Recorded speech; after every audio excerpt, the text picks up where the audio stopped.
The story of Wall-E shows us a bleak future where the Earth has become filled with garbage and abandoned by the humans who have left it in this condition. It has been virtually destroyed by humanity's selfish consumerism. The planet can no longer sustain life, so humans have created robots like Wall-E to clean up the mess. The remaining humans have exiled themselves from Earth on a massive ship, waiting until the flood of garbage has subsided enough for new life to be brought forth.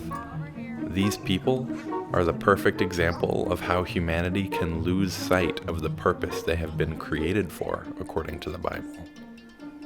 They have been created to bring forth life, but instead they have selfishly turned inward, caring about only themselves at the expense of the world that they have been given. In the beginning of Genesis, we see how God, in an act of creation, brought forth land and life out of the chaotic waters, creating a place of blessing for plants and animals and humans to all flourish. God then tasks humanity as caretakers of this world to imitate his life-giving ways in the way they rule over the earth. But instead of filling the earth with life, they fill the earth with selfish violence.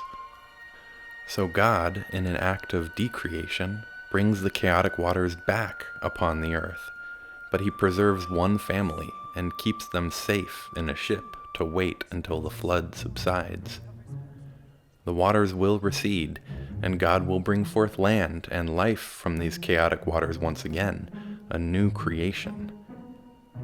While waiting on the ship, the family sends out a dove to see if it will bring evidence that life is ready to begin again.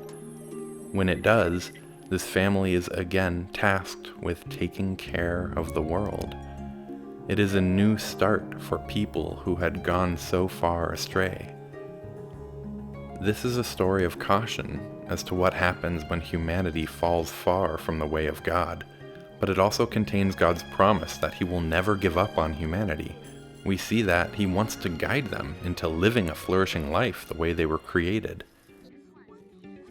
The people in the story of Wall-E are so distracted and ingrained in their self-obsessed ways that it seems hopeless that they will ever snap out of it and return to the practices that promote life instead of destroying it.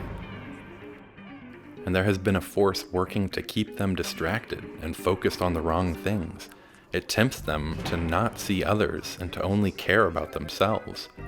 But once its power is broken and their eyes have been opened, we see how their hearts are transformed and they're ready to start over. Life on earth will begin again. It will be a new creation. The Bible uses this imagery of new creation again and again in its pages, stories of humanity coming through the water and into new life. Genesis 1, the flood story, the exodus through the Red Sea, the crossing of the River Jordan, and all this imagery being tied into baptism. God is ushering us into a new creation where the world is as it should be, full of life and blessing, giving us another chance to begin again. But the problem all throughout the biblical story is that even with all these second chances, people's hearts would just go right back to the wrong way. When Jesus came, though, something different happened. We were able to see the power of sin broken and how our selfish tendencies can be left behind. Because of Jesus, we get the chance to be a part of a new creation right now and have our hearts transformed so that we can turn from the way of selfishness and follow God's life-giving ways.